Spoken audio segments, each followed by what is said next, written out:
Hello, ladies and gentlemen. It's a new episode of Money Means Business. On the 23rd of July, Egypt celebrates the anniversary of the 23rd of July Revolution. In 1952, it was a revolution which is a turning point in our modern history. And when there is a huge event like that, then it has, of course, its political, economic, and social aspects, economic and political changes and challenges in the same time. Let's have a quick look at what happened during and after the 23rd of July Revolution from the economic aspect in this detailed comprehensive report, and then we are going to turn back for more.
Welcome back.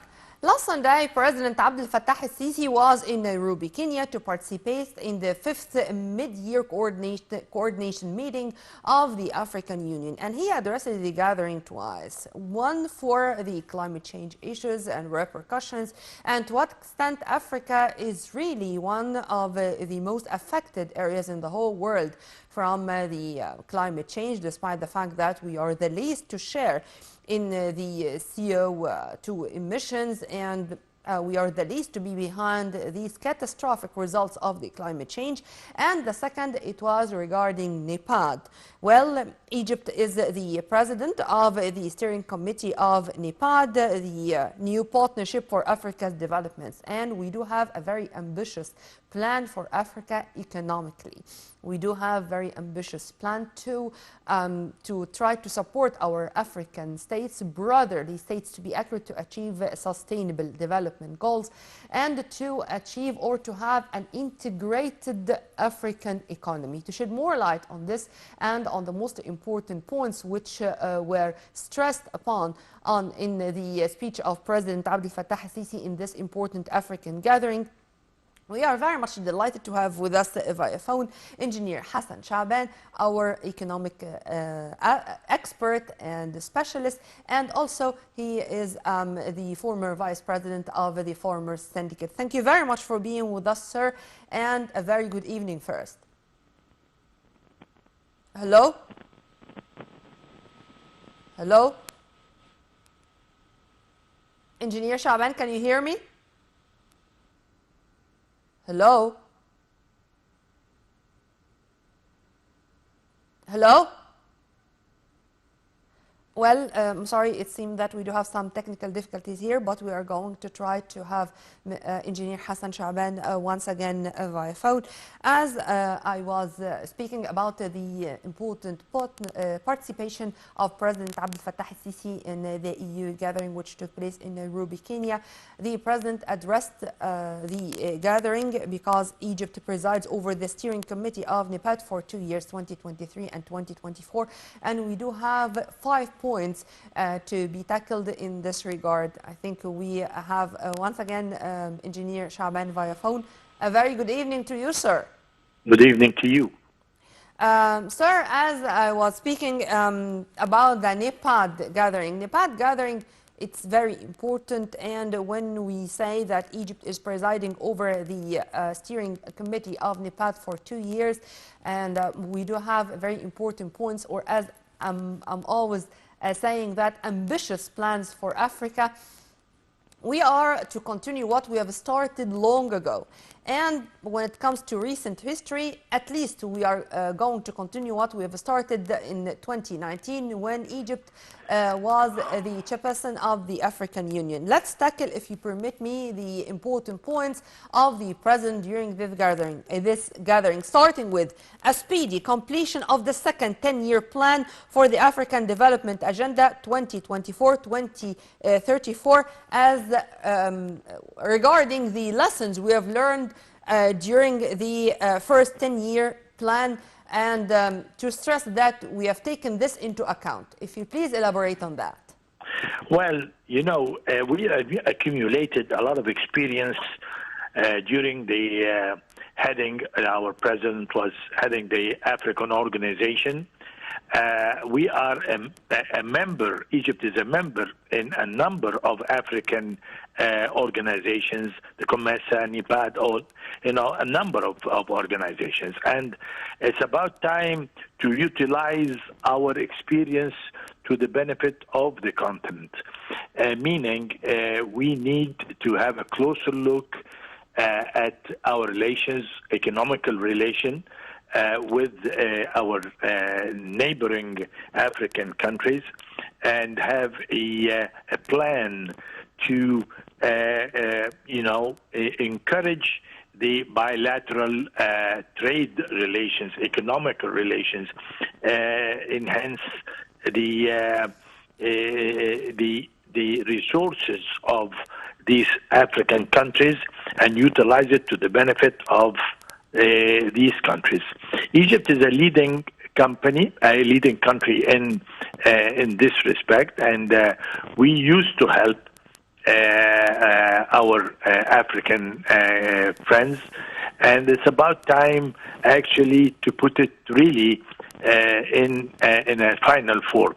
Meaning, after the silence of guns, which is what the program that took place, and we, all of us, we worked against the terrorists. We annihilated terrorists in many countries, and now we're approaching a very peaceful era right now. And the world is really busy with its problems elsewhere.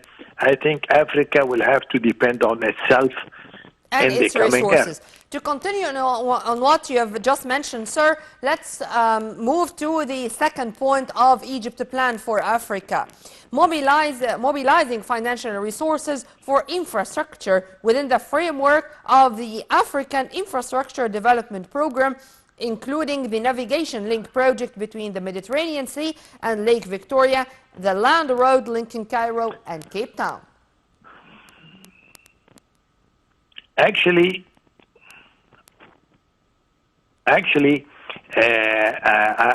think all of these projects actually will help the different countries in the continent to have a lot of bilateral economical relations, and especially the link between the Lake Victoria and Egypt, because actually this means that we're going to have access, or Egypt will have access to a country like Uganda. Uganda is in one of the East Africa countries, and it's the core of a lot of activities. And I think very soon we will see a common passport for all the countries that belong to NEPAD, for instance. That was discussed, and a unified passport might be issued soon. I think we're going to have to... I think some countries also did already made some steps on the right path regarding the visas. No more visas among us, because when it's Africa, it's us. The third point, sir, intensifying efforts with international partners and financing organizations to find effective solutions to address the accumulated debt crisis. How do you see this point, as the debt can be such an obstacle on the way in front of economic development and investment opportunities? Well, it's about time that the African countries actually get together, because this continent was a victim of monopolies and colonization, for a long time. And I think the old continent, Europe, actually should actually reconsider its relation with this continent, because Africa and African countries actually helped Europe to become what it is today. And I think Europe owes the African countries, to pay the debt again. I think it's about time for Europe to have a special relation and have a formula to pay to assist the African countries pay their debts that they actually had to borrow money to develop their infrastructure and develop their countries. I think a formula will have to be reached very soon. And I think Egypt is playing a major role in this respect, because really we are one of the countries in Africa that really have the same problem. We had to borrow a lot of money to develop our infrastructure programs, and I think we were dragged to a lot of problems in the past that actually delayed our development programs, similar to the other African countries. And it's about time that the world should actually reconsider how the African countries will pay their debts, and have a program to assist the African countries to well-studied programs, and to have this mutual cooperation between us and other, as you've kindly mentioned, West countries and economic organizations, because this is a problem which should be solved immediately on the ground. Number 4, sir, accelerating progress of the Continental Free Trade Agreement, as President Sisi lauded Nepal's launching of 100,000 small and medium companies to support these companies to integrate into cross-border trade. And the cross-border integration or cross-border cooperation, I think it has endless goals, and it has endless benefits for all participating in this huge project, if I may call it this way. Definitely, the intercontinental trade between the countries across the borders of these countries. Actually, this is a dream that most of us actually had. This dream. I think Egypt will be a leading country because actually the highway between Alexandria and Cape Town is really a project that have an economical result. Actually, also we have a very ambitious dream. I hope that everybody will consider that dream is a similar highway between Safaga or Halayib, and all the way to Senegal on the Atlantic Ocean across the continent, because this highway will actually benefit all the African countries that do not have shores on the Mediterranean nor the Red Sea or anything. They're closed countries, and Egypt could play a major role in the logistics for these countries, actually. And our ports on the Red Sea could be the ports of all these countries if the highway starts from the Red Sea all the way to West Africa. Yeah.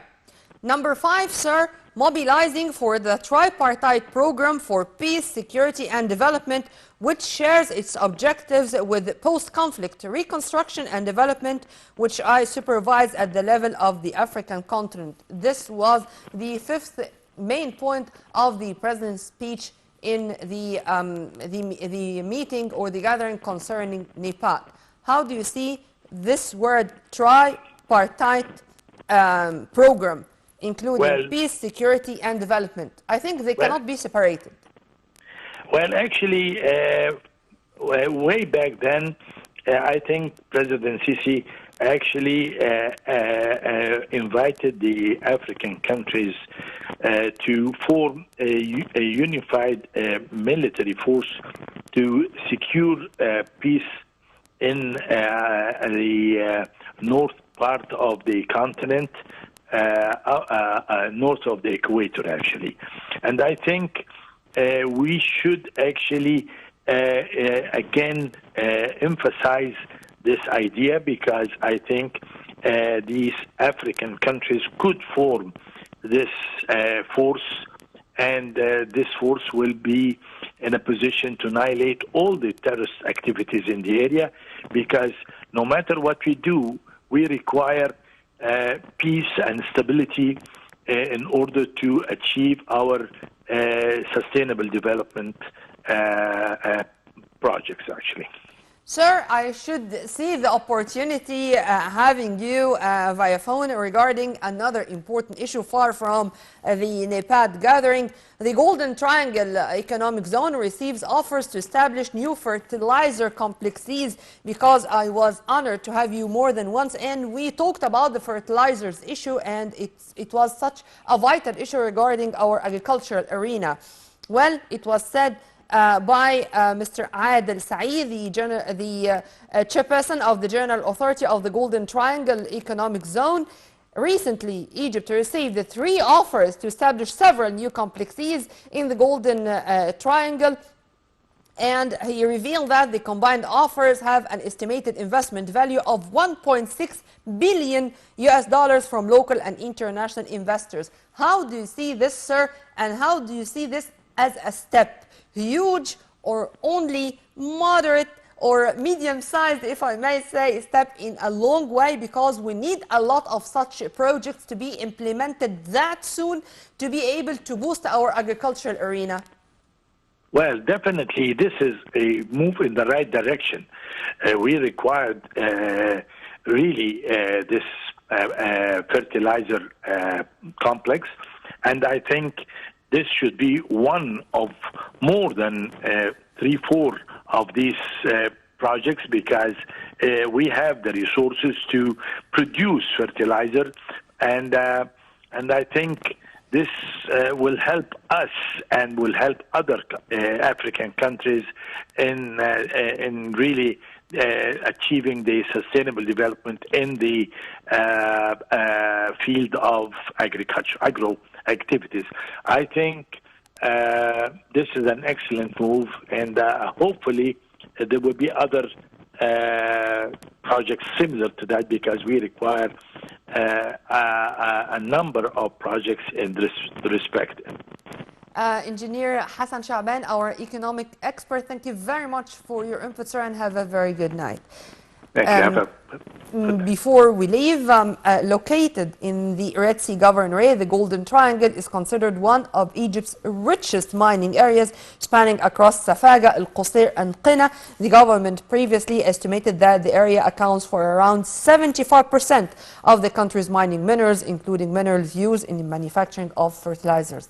This is the geographic location, and this is why it's going to be specialized in such projects. Everything is well studied and everything is based on scientific studies. Well, right after the short break, we are going to turn back with more, so stay tuned.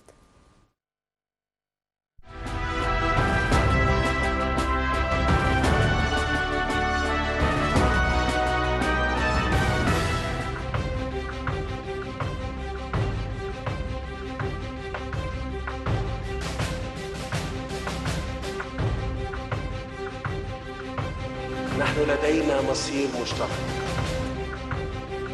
مصر تسلمت الرئاسة الدورية للاتحاد الإفريقي لعام 2019 وتتطلع كعادتها دوما للتعبير عن شواغل الشعوب الإفريقية الشقيقة الرامية لتحقيق الاستقرار والتقدم ودفع عجلة التنمية قدما.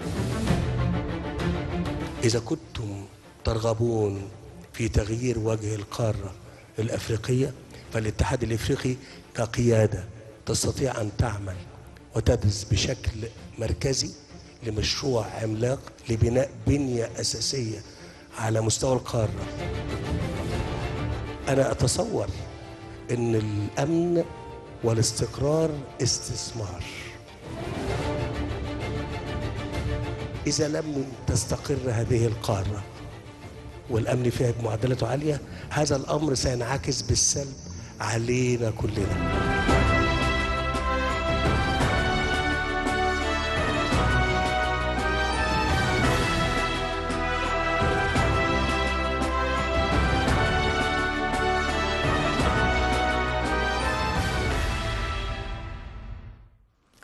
Welcome back. To continue with our episode, we are going to tackle another side of the coin, more incentives for investment in Egypt. To shed more light on this important file, we are very much delighted to have with us by phone Mrs. Sahar El-Damati, our financial expert. Thank you very much for being with us, Mrs. Sahar. Thank you very much. If you permit me, I'm going to focus on an important piece of news which was released recently. A bill amending the provisions of investment law has been approved by the House of Representatives, the lower house of Egypt's parliament, as part of the government's drive to encourage direct foreign investment, representing a major step forward in improving investor confidence in the Egyptian economy and stimulating private sector activities. How do you see this, and how do you see also the keenness of the state to say, whether in words or in deeds, that we are keen to have the private sector share improved a day after the other and boosted a day after the other? Well, as a matter of fact, this has been the strategy of Egypt, which was put in May 22, and one major part of the strategy was to encourage the private sector to contribute substantially in the development and in the GDP of Egypt over the next period. Similarly, this has been also one of the requests of the International Monetary Fund. From this perspective, we have been seeing, for instance, a lot of opportunities offered to the private sector. This is through the sale of government assets. Recently, the Prime Minister has announced a sale of approximately $1.9 billion in July for the private sector companies. mostly in dollar terms, 1.65 billion in dollar terms, and this was primarily in different sectors sold to the private sector, whether we're talking here about infrastructure, about areas of renewable energy, fintech, and tourism. Yeah. So this is an important and major goal, and I think the government is going to pursue this strategy until they accomplish the goal or the plan that was put in the strategy in 2022, as I mentioned before, and also the resolution reached during the meeting, the big meeting with the private sector that took place in July 2022 as well. Yes, and it was said in the statement which was released by the House of Representatives that the state will also bear part of the cost of technical training for workers and will refund half the value of land allocated for industrial projects if production begins within 2 years. Also, the state is ready to allocate land free of charge for some strategic activities, meaning that it's a comprehensive way or an integrated panoramic view of the whole issue based on scientific studies to take into consideration that all obstacles which were found should be eliminated in front of the investors. How do you see the details? I mean, taking everything into consideration.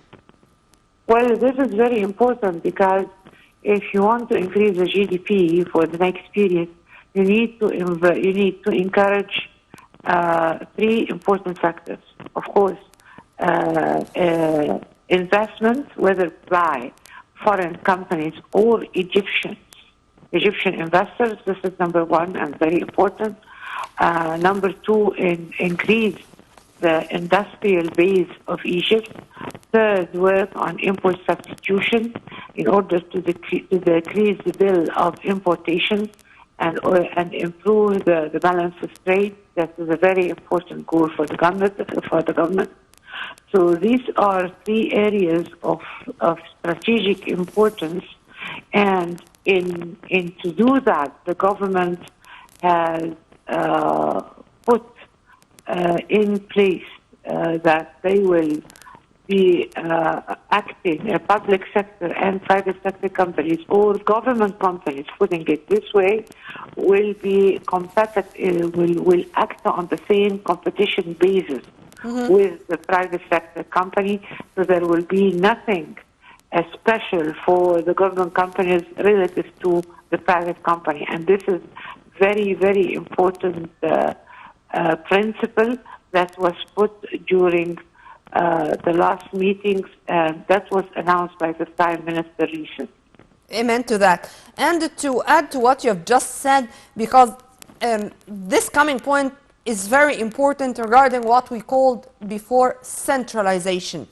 The provisions increase in the special incentives granted to investment projects, develop the distribution of investments across the country, expand the range of companies eligible for single licenses to establish, operate, and manage projects.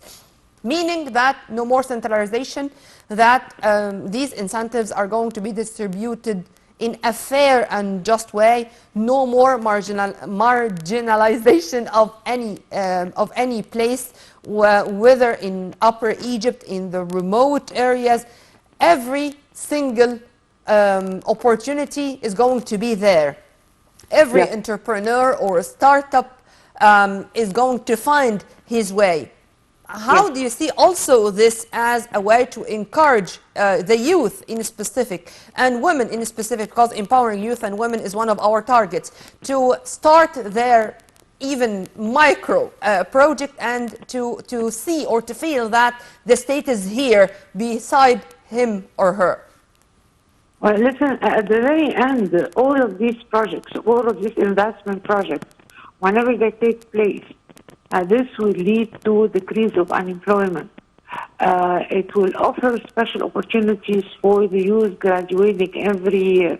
We're talking about 500,000 per annum approximately. And hence, you will offer them job opportunities, whether in foreign companies or local established companies. And as you just mentioned correctly, this is going to be across the country in the 27, 28 different governorates. So this will offer a very good chance for the youth to be able to find a job.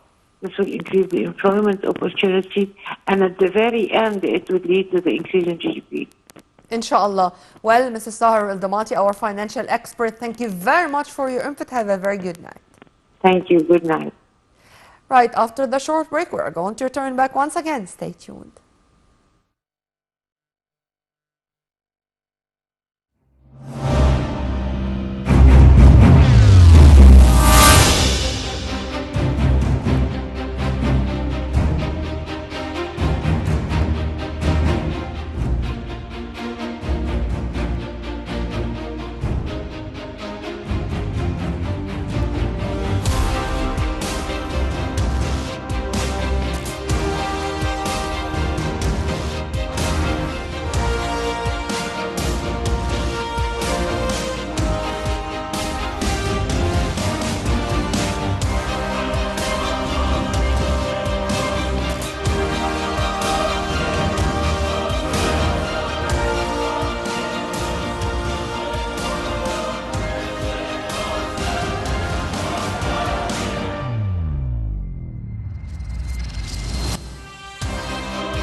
Welcome back to continue with the state's efforts to encourage investments and to boost our economy via many procedures on the ground and via many steps to eliminate all obstacles in front of startups, entrepreneurs, and new investors, whether from inside or outside Egypt. We are very much delighted to have with us via phone Dr. Osama Murad, our economic expert. Thank you very much for being with us, Dr. Murad. A pleasure is all mine. Sir, let's start immediately with some, in my humble opinion, wonderful news. The cabinet granted golden licenses to 5 projects with total investment of 10.2 billion Egyptian pounds during a meeting which took place on Wednesday, according to a statement of the cabinet. For example, the first project is a 78,000 square meter recycling factory for alternative fuel and fiber, which will be built by Enviro Process in El Minya in Upper Egypt. Before going into the details of every project, how do you see the piece of news? Well, it's fantastic and great news, and it just confirms and reconfirms the guidance by President Sisi to giving the golden license to a wider base of companies, which then makes investors speed up their investment projects. Mm-hmm. Sir, so it is great. And yes, the second project will be built in El Fayoum, the third in Suez, the fourth a project of a huge 220,000 square meter kitchen appliance and machine factory. The fifth is packaging plant to be built in Ismailiyah. The distribution, the fair distribution, if I may call it this way, as the projects are scattered all over Egypt, meaning to decrease unemployment, to give opportunities for more youth to start their own businesses, and to have direct and indirect positive results on our economy in general. If you want to elaborate on that. Yes, sure. This is the first time we see that investors don't only look at Cairo and the industrial adjacent cities, but Egypt now has a fantastic logistics infrastructure, be that roads, be that storage, be that ports, whereby investors can locate wherever they want in Egypt, benefit from the different schools, be that vocational or graduate schools, and also benefit from the centers of population, benefit from employment opportunities, and give opportunities to Egyptians across Egypt in general. Well, sir, in addition to what we have just said regarding the golden licenses, other steps were taken by our lawmakers to pass laws to facilitate the all procedures and to eliminate all obstacles. Revoking the tax, for example, and other exemptions enjoyed by the public sector firms or firms in which the state is a majority shareholder ensures a level playing field. Well, this is another side of the coin. How do you see being integrated together, amending laws and in the same time on the ground providing our investors with the golden license? I see the level playing field being the single most important factor, actually even more important than the golden license, because this is what investors have been calling for, and this is what keeps any investor away to come into a game where you're not equal, you don't have the same opportunity, so thus it doesn't make any sense for investors. So this is extremely important. And this just confirms that when the government just announced and did a first step, investors came extremely fast. So it should encourage us to even speed up the process of privatization, disintegrating the government from the economy, meaning the business should be kept to business and the government should be a regulator only. And even those people who call for strategic and factors to be under government auspices, there are no strategic industries. Every industry is strategic. Any industry can be done by the private sector. We've seen that globally. Even NASA is now giving private sector contracts for launching their rockets and satellites. So there can nothing be more strategic than that. Defense contractors in the US and in Europe are private sector. So we're just afraid, but we don't need to be afraid. The private sector is much more efficient, much more profitable, and does know where to put their money. The more important thing is, when the private sector fails, the taxpayer does not pay any burden or have any burden.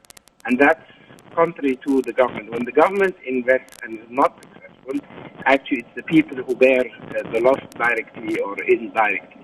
Well, so we should yes, be encouraged to accelerate our steps.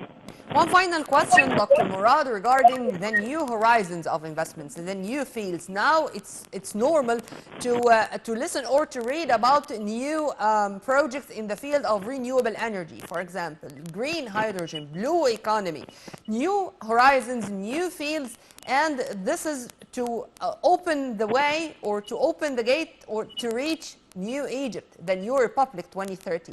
How do you see the will to continue in these new fields and to encourage investors to invade these new markets? The will is there, and Egypt is on the forefront of countries taking initiatives for the green economy, for renewable energy, for recycling. And this is actually what any country does when it wants to accelerate. It starts where others have reached. If the whole Western economies are now focusing on renewable and clean energy, then we should start there. That's the way to start, and that's the way to go.